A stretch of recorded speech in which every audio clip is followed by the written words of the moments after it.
Hi, everybody, and welcome into another Solid Orange conversation dedicated to Prisma Health and all the brave healthcare professionals out there. Don Munson, along with the director of IPTE, Davis Babb, as we welcome him in.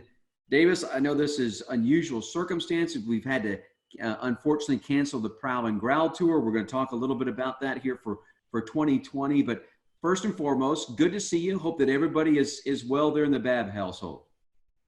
We're doing fine. Thank you very much. Glad to be a part of this. And you're right, unprecedented times for all of us, and certainly within the athletic program and IPTE and our team, we're following the rules and having the proper social distancing, but doing a lot of work behind the scenes and trying to continue doing the work that we need to do for Clemson Athletics. So absolutely just looking forward to one of these days getting back to a sense of normalcy. But in the meantime, we're enjoying the way things are going right now.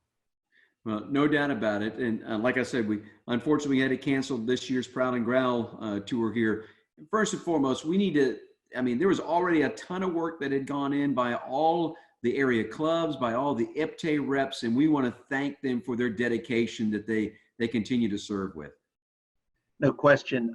This is such an undertaking of joy by so many every spring, and to see the collaboration, if you will, from folks from not only here on campus, but all around the state to put the events together and have 8 great events. We love the crowds, we love the energy, and the preparation that goes into it is one of hard work, and yet we know the payoff to be with the people are so important. So I want to thank all of those folks, if you will, on the ground in the cities in which we were going to visit, and let them know that we'll certainly plan to be back with them next spring. But I think this is a great idea this year to kind of have the virtual look at Prowl and Growl, because let's face it, IPTE and Clemson Athletics have become what they have become over time because of the generous support of just the masses, the number of people who care so deeply about this place. And the Prowl and Growl is a great example for us to get out there and meet the people and thank them. And so, again, from our chairs at IPTE, we're so appreciative of everyone who makes this event so special every year. Well, since we're sitting here talking a little bit about this, let's talk about, you mentioned, the virtual world now that a lot of us are living into. All of us have had to get much more tech savvy because of that. So how is IPTE going about operating now virtually as we go through this? We're, as a staff, working from home, all of us, and we're communicating with the vehicles that we've learned about a lot: Zoom, WebEx, Microsoft Teams, various things like that.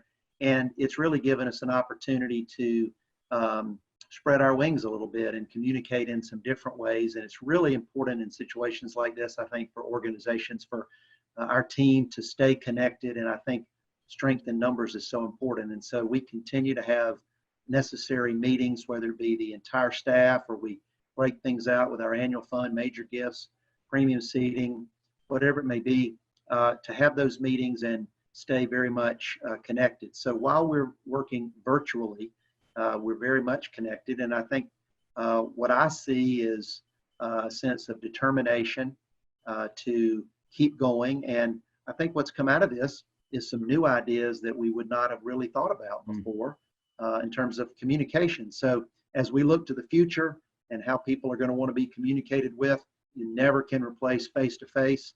But in situations where you need to be able to communicate like we're doing right now, it's very important to be able to handle it. So we're into, gosh, I don't know, 4th, 5th week, but we're excited about that and staying in touch with our loyal donors.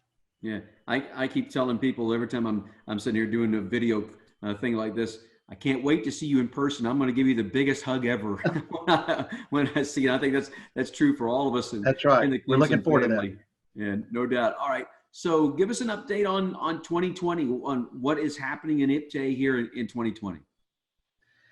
this year has been such a strong year. Our members have just stepped up again. It's just been remarkable to me to see the resilience that our membership has shown through these last years of tremendous financial investment. And to look at the time that donors are spending and the resources that they're investing has been heartwarming to all of us. And so as we look to the end of our fiscal year on June 30, it has been a strong year, and we knew that we had some very challenging goals, if you will, but very important goals. As the largest revenue provider to the athletic program, we are dependent on our 17,000 members. And as we say frequently, we cannot do what we do without them. And every one individually is so important. And so while things are tracking and we look like we're going to have a good year, we still have another 10 weeks or so to finish strong.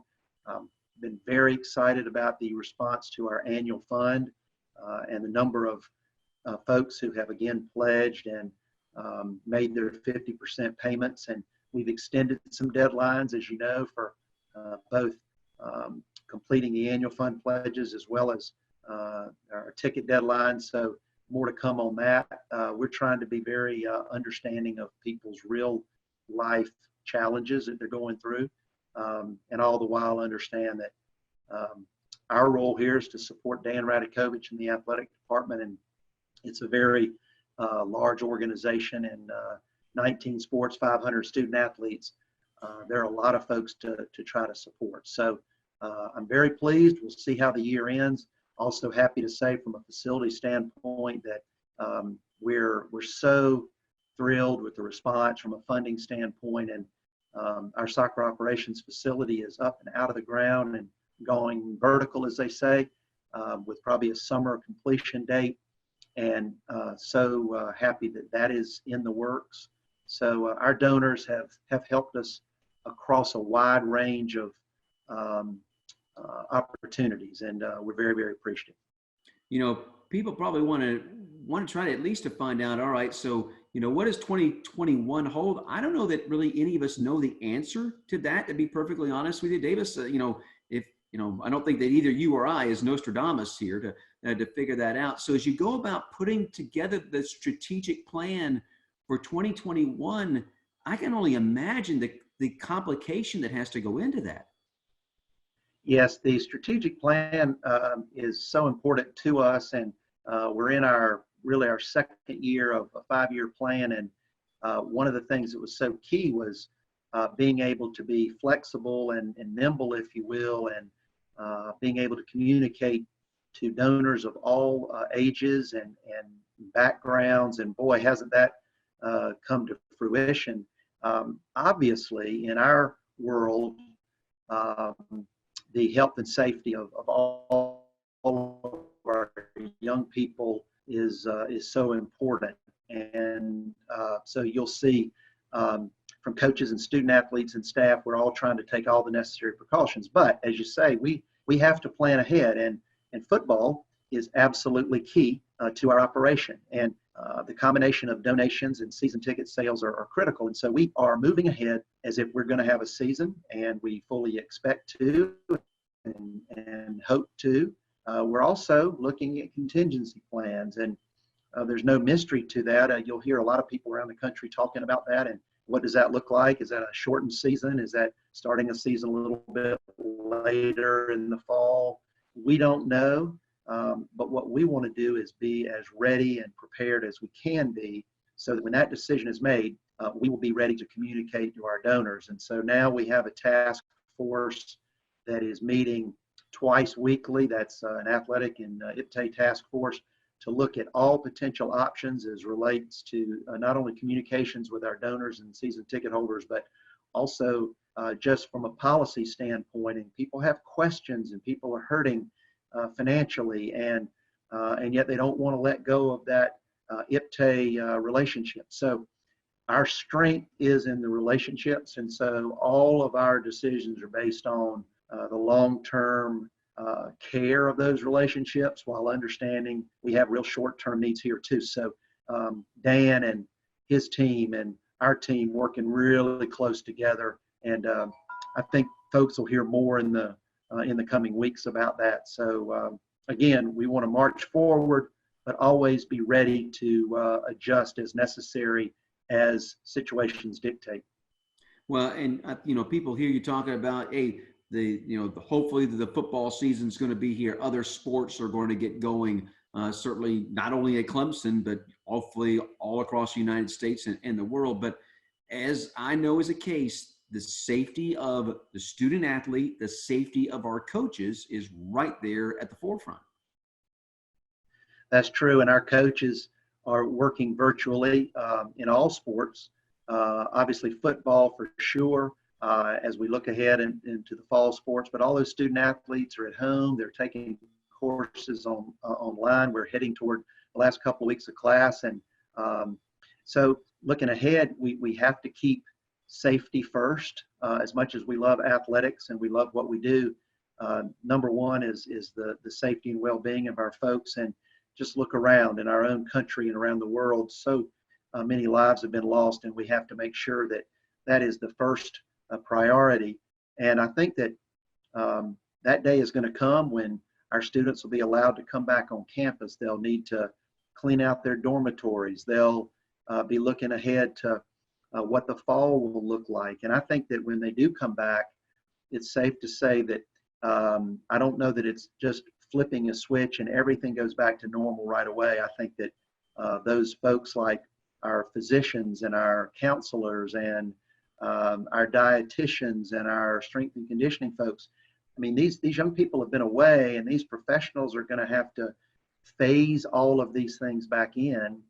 And imagine that's going on all over the country. And so to move from a profession and an industry where student athletes are with their coaches almost every single day to never seeing them except virtually is a huge change. And so that transition time will be critical. So from everything I hear, our student athletes are doing wonderfully academically. Our academic counselors are just doing a stupendous job, and everyone's adjusting. And my hat's off to President Clements and Provost Jones and Dan and the executive leadership team, Emergency Operations Committee.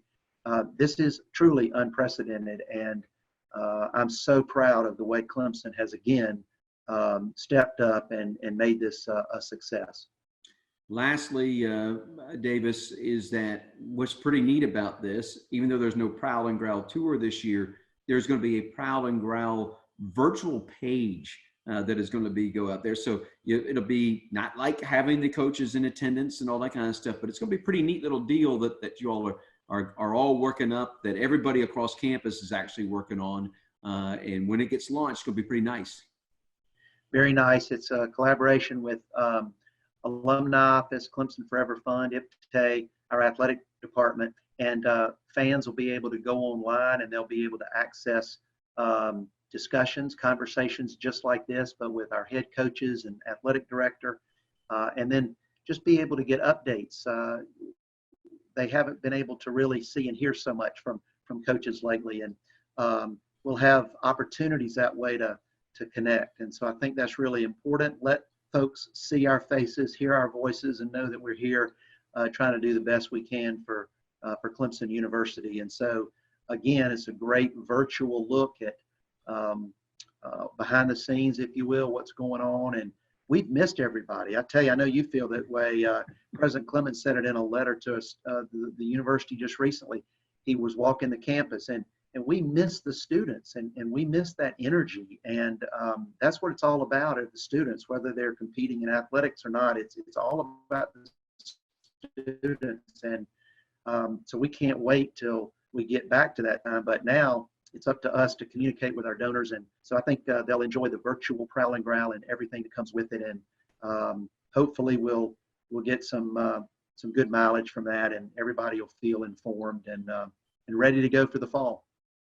Well, no doubt about it. Through all of this, I think that one of the greatest things that's probably happened with all of us, it makes us appreciate what we just take for granted. What we think is mundane and the day-to-day interaction and the day-to-day business is anything but. And I think it makes us really appreciate what everybody is doing across the Clemson campus. Hey, appreciate your time. All the best to you and your household. Again, like I said, looking forward to seeing you and getting a little fellowship face to face. Looking forward to it. Thanks for having me, and thanks again to all of our wonderful IPTAY donors, and we want all of them to be safe, healthy, and well, and we look forward to reuniting with all of you as soon as possible. All right, so there you go. There's our Solid Orange conversation dedicated to Prisma Health and all the brave healthcare professionals out there. For Davis Babb, I'm Don Munson. Go Tigers.